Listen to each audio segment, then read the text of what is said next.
How to be a smart buyer at an open house. Hello, and welcome to Video Jug. Open houses can be a savvy homebuyer's best friend, saving you time and energy in the often exhausting purchasing process. Here are some tips on getting the most out of them. Step 1. Case the joint. Open houses are a terrific way to research a neighborhood, its amenities, its prices, its atmosphere. Carve out a few hours one day and hit as many open houses as you can in the neighborhood you're looking at. You'll come away armed with information and with a strong sense of what your money can buy. Step 2. Deal with the agent. If you don't yet have a real estate agent or buyer's broker, attending open houses is a great way to find one. Here you'll see agents in their element. You'll be able to see who's a hard worker, who you click with, or who's sleeping on the job.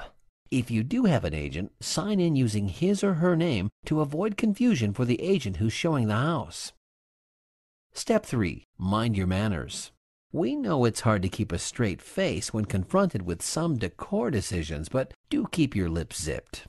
The owner may not be so keen to accept your offer once he's heard your opinion of his hand towels. It's also considered impolite to manhandle the personal possessions or peek in private places. Your mama taught you better than that. Step 4. Take your time.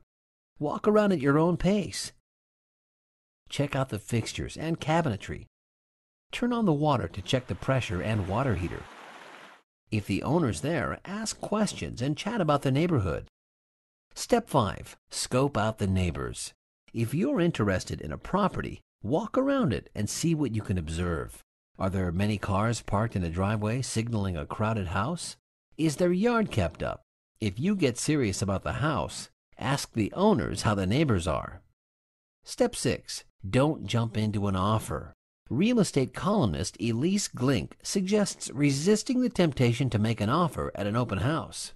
If you think this is the house for you, make an appointment to see it again, and don't tell the agent how serious you are. Under circumstances where there is a lot of serious interest in the house and you feel that you need to move fast, take a break, go for a coffee or walk outside, and return with a cool head. Step 7. Go back. Realtors suggest making notes about each open house you go to. They'll start to blend together after a while, and returning to the ones that seem like a viable purchase. A recent article in the Boston Globe points out that open houses are usually held on weekends in the middle of the day, showing a house at its Sunday best. It's important to see a property at a different time, since a street that's quiet on the weekends might be on a bus route during the week. And a room that's full of light in the morning might be a dungeon in the afternoon. Open houses are one of the best tools at the home buyer's disposal. At minimum, you'll feel that you've done your research. At best, you may discover your new neighborhood or your new home, and get to snoop around someone else's house. Hey, stop that!